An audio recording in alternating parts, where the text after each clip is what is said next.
आपल्याला दोन नवीन गोष्टी शिकायच्या आहेत.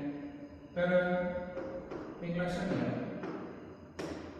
की जे टॅक्स आहे हे दोन पद्धतीचे असतात. एक आहे इनपुट टॅक्स, ज्याला आपण आयटीसी म्हणतो.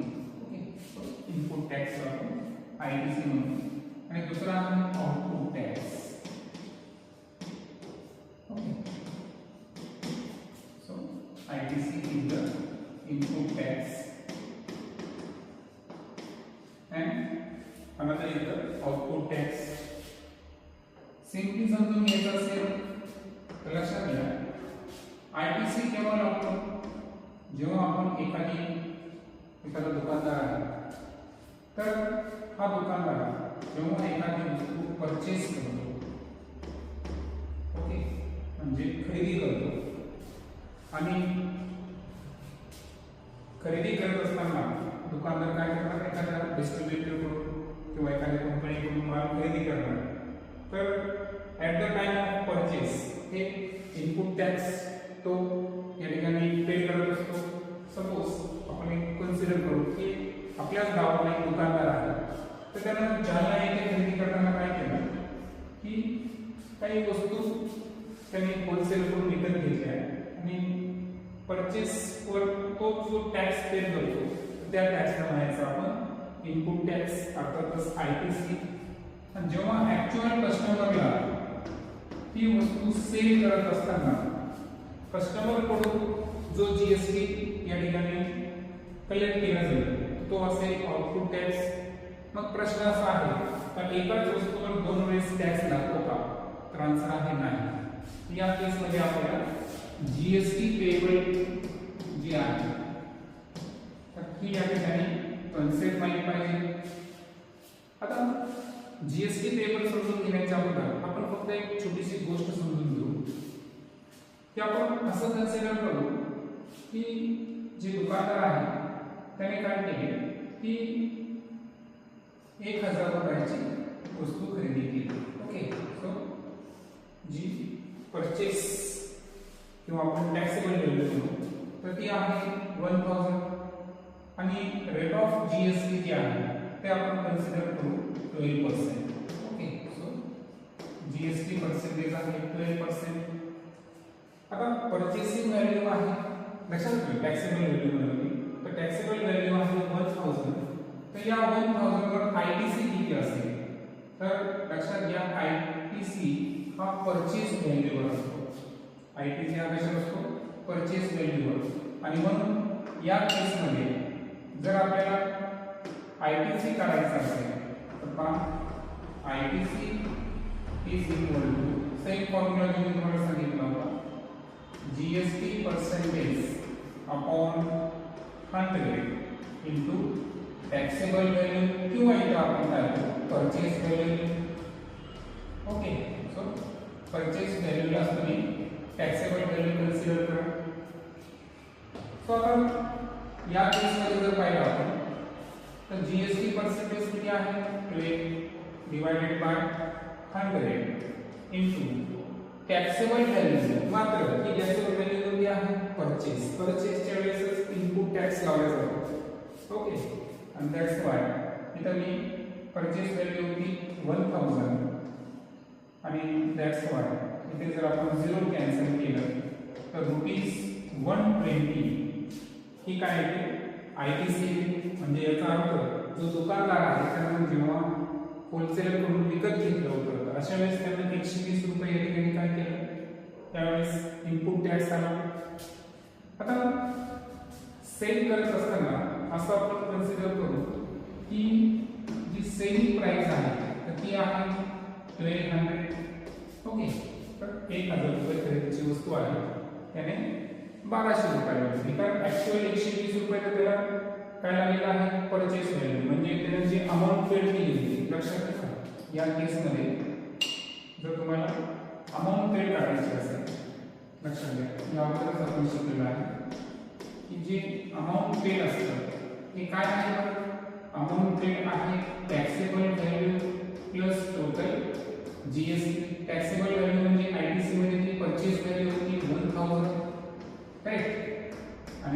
जीएसटी किती आहे 120 आणि दॅट्स वाय त्या दुकानदाराला ती वस्तू कितीला पडली 1120 रुपीजला. ओके, आता सेल करताना आपण कन्सिडर करू की 1200 रुपीजला सेल आउट केली ती वस्तू. ओके, आता यामध्ये जो आउटपुट टॅक्स असेल, ओके, आता जे कस्टमर कडून, ओके, सो यावेळेस आउटपुट टॅक्स टाकताना सुद्धा फॉर्म्युला तोच आहे, जीएसटी पर्सेंटेज अपॉन 100 इंटू मात्र आयटीसी हा परचेस व्हॅल्यू होता, आउटपुट टॅक्स हा सेल प्राइस होता, सेल प्राइस आहे 1200. ओके, सो अटलीस्ट इथं सेल प्राइस घेतो म्हणून मी आणि दॅट्स वाय या केस मध्ये जीएसटी पर्सेंटेज आहे 12. Okay, so 100 into sale price आहे 1200, सो 0 कॅन्सल. ओके, आणि 12 चा जो स्क्वेअर आहे तो असेल 144. आता आउटपुट टॅक्स आला 144 आणि इनपुट टॅक्स जो आहे तो आहे 120. आता ऍक्च्युअल आपल्याला अमाउंट पेड काढायची नव्हती, मी जस्ट तुम्हाला रिमाइंड करून दिलं अमाउंट पेड आणि जी व्हॅल्यू असते टॅक्सेबल व्हॅल्यू जीएसटी या दोघांची बेरीज असते. आणि इथं आयटीसी म्हणजे हाच टोटल जीएसटी झाला at the time of purchase आणि 144 हा सुद्धा टोटल जीएसटी आहे at the time of sale. मग आता जी कन्सेप्ट आपण पाहिली जीएसटी पेएबल, तर याचं सूत्र काय आहे की आपल्याला आउटपुट टॅक्स मधून इनपुट टॅक्स अर्थातच आयटीसी काय करायचं आहे मायनस करायचं आहे. आउटपुट टॅक्स आला आपला 144, इनपुट टॅक्स आला आपला 120 आणि दॅट्स वाय रुपीज जर आपण डिफरन्स पाहिला ते येतं 24 आणि दॅट्स वाय लक्षात ठेवायचं आहे की हा जो दुकानदार आहे त्याला ऍक्च्युअल जे जीएसटी पेएबल आहे ती आहे 24 रुपीज, कारण 120 ऍट द टाइम ऑफ ज्यांना जेव्हा खरेदी त्यांनी केलं होतं तेव्हा ऑलरेडी पेड केलेलं आहे. आणि म्हणून जरी कस्टमर कडून या ठिकाणी 144 जीएसटी जरी कलेक्ट केला असेल मात्र ऍक्च्युअल त्याला जीएसटी किती पे करायचं आहे फक्त 24 रुपीज. हे एक आवर्जून लक्षात ठेवायचं आहे. सो ओव्हरऑल जी थीम या लेक्चरची होती ती लक्षात घ्या तुम्ही. आता थीम अशी होती आपली की बी हा कोण आहे, सपोज हा आहे रिटेलर. ओके, बी काय आहे रिटेलर आहे आणि सी जो आहे तो आहे कस्टमर. ओके, रिटेलर जो आहे तर त्याला वस्तू विकण्याच्या अगोदर एखाद्या होलसेलर कडून काय करावे लागते परचेस करावी लागते. परचेसवर जे काढतो आपण ते असतो इनपुट टॅक्स आणि इनपुट टॅक्सचा फॉर्म्युला सांगितला मी तुम्हाला GST percentage into purchase value. Purchase value is nothing but is a taxable value. हे लक्षात ठेवायचं. कस्टमरला जेव्हा वस्तू सेल होते तर at the time of sale जो टॅक्स असतो त्याला म्हणायचं आउटपुट टॅक्स. हा सुद्धा आउटपुट टॅक्स कसा करतात GST percentage divided by 100 into आता यावेळी जी प्राइस असेल ती असेल same price. Okay, so same price साठी आपण एसटी घेऊ. सेम प्राइस अर्थातच ती आहे टॅक्सेबल व्हॅल्यू. आणि फायनली यावर हा जो रिटेलर आहे त्याला जी जीएसटी पेएबल करायची आहे. ओके, सो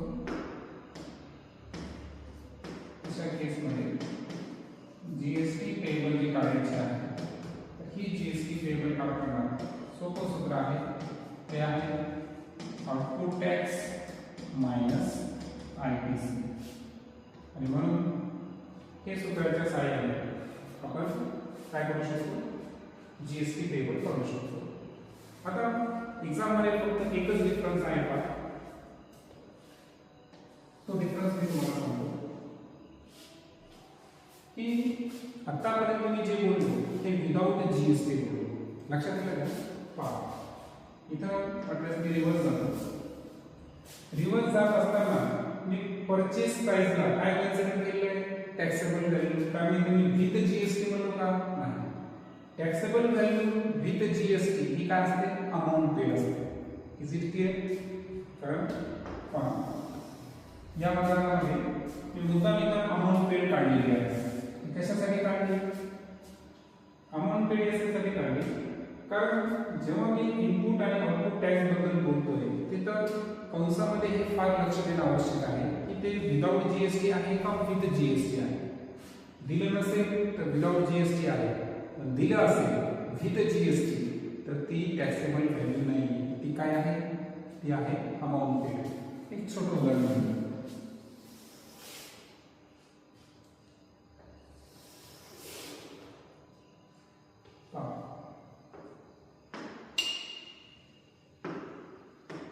सपोज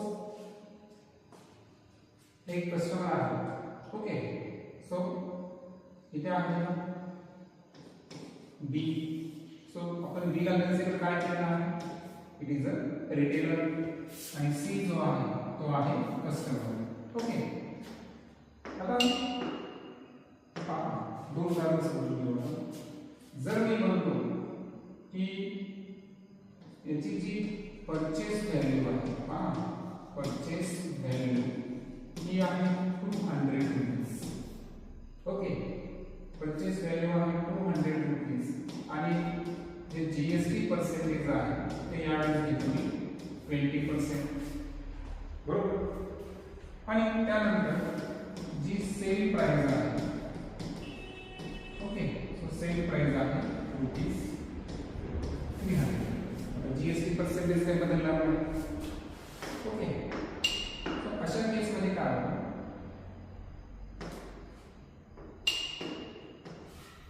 की सर्वात अगोदर आपण या ठिकाणी दुकानदार जेव्हा एखादी वस्तू परचेस करतो तर अशा वेळेस ते जो टॅक्स असतो तो असतो इनपुट टॅक्स.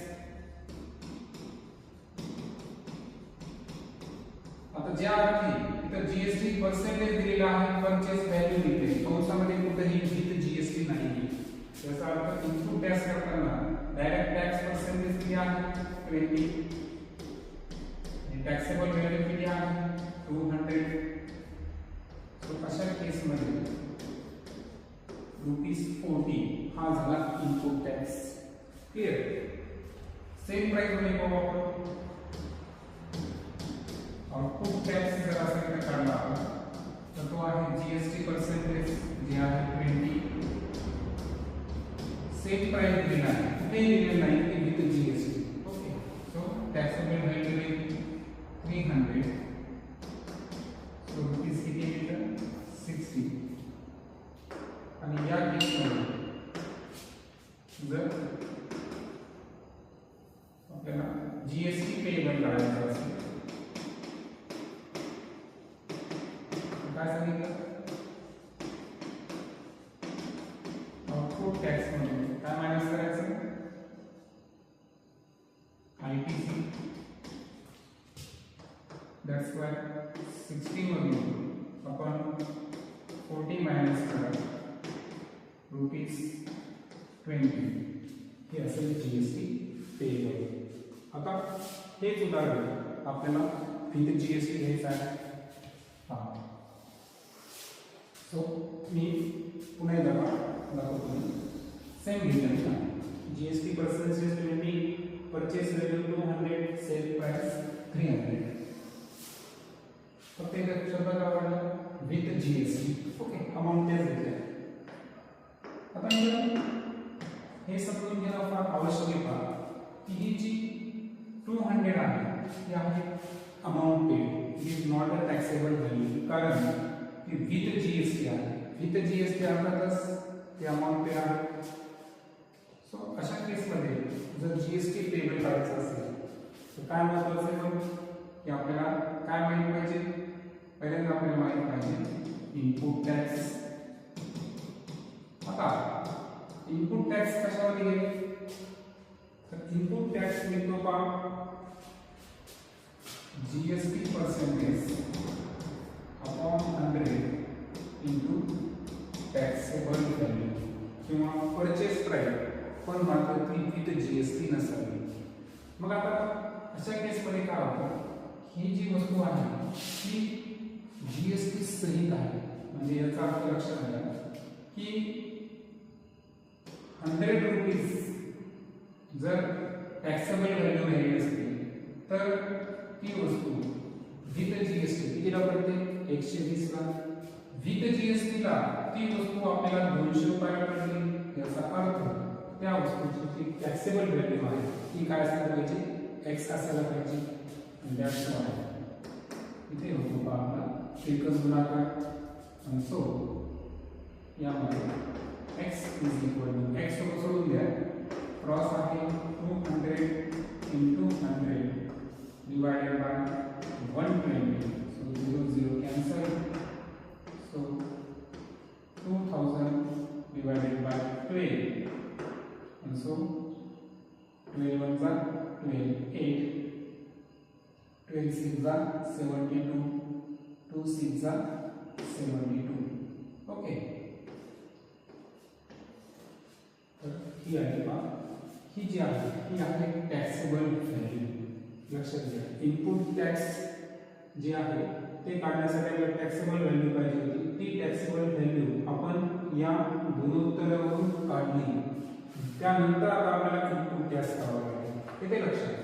सो आता या केसमध्ये इनपुट टॅक्स करत असताना काय करावं लागेल जीएसटी पर्सेंटेज आहे 20 अपॉन 100 इंटू टॅक्सेबल व्हॅल्यू होती 166.67.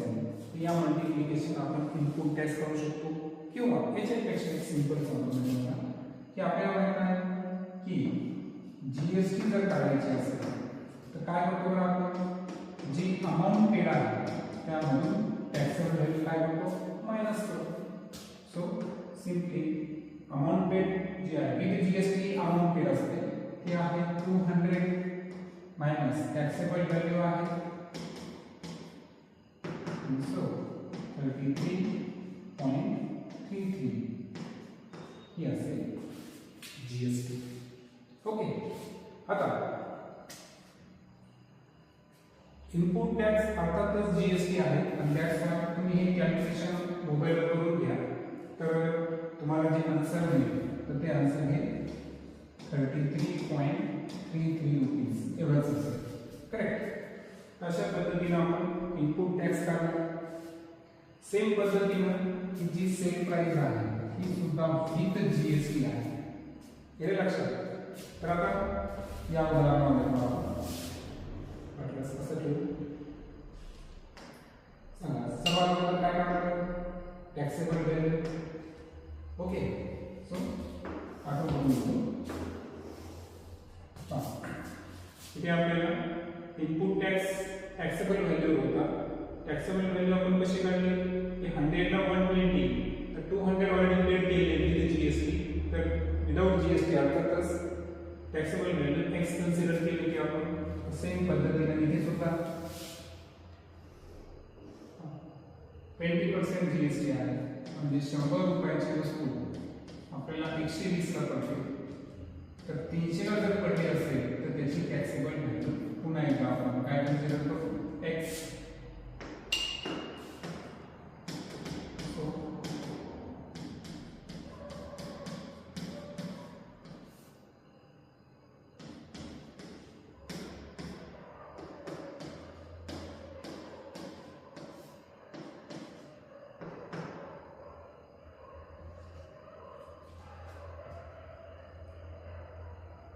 ट्वेल्व टू 24 6 राहते.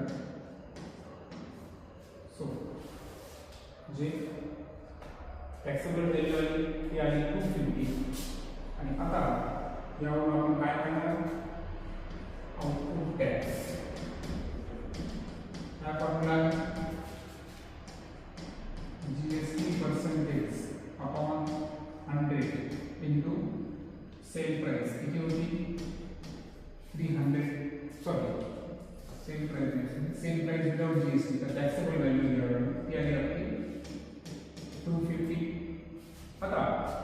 ऍक्च्युअली मी तुम्हाला आता सांगितलं की ही 300 सुद्धा काय आहे अमाऊंट पेड आहे काय आहे amount paid that's why GST काढताना तुम्ही एपी मधून टी मायनस करा एपी आहे 300 हे 250 म्हणजे 50 रुपये किती लक्षात या केस मध्ये जर आपल्याला टोटल जीएसटी आपलं आउटपुट जीएसटी काय असेल आउटपुट टॅक्स असतो हे काढायचं असेल तर सांगितलं मी तुम्हाला अमाऊंट पेड म्हणून टॅक्सेबल व्हॅल्यू मायनस करा सो अमाऊंट पेड आहे 300 मायनस 250 इज इक्वल टू 50 पण तुम्हाला असं वाटत असेल की या कॅल्क्युलेशन केलं हो पण तीच आन्सर निघतं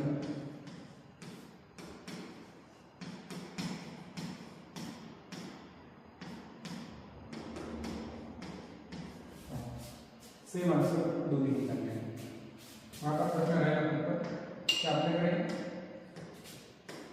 काय करायचं आहे जीएसटी पे काय फॉर्म्युला आहे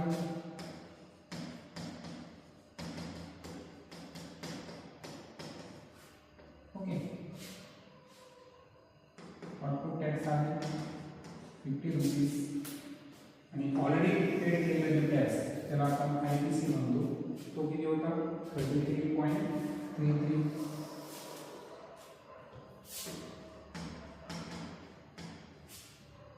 तुमचा आन्सर जे असेल ते असेल 16.67 तर हा झाला जीएसटी पे लक्षात आलं तुम्हाला मोस्ट इम्पॉर्टंट फॅक्टर जर काय आपण तर परचेस प्राइस आणि सेल प्राइस जर तिथे जीएसटी असतील तर त्या टॅक्सेबल व्हॅल्यू नाही त्या काय आहे अमाऊंट पेड आहे आणि जर परचेस व्हॅल्यू आणि सेल प्राइस मध्ये विथ जीएसटी दिलं नाही याचा अर्थ ही स्वतः काय आहे टॅक्सेबल व्हॅल्यू आहे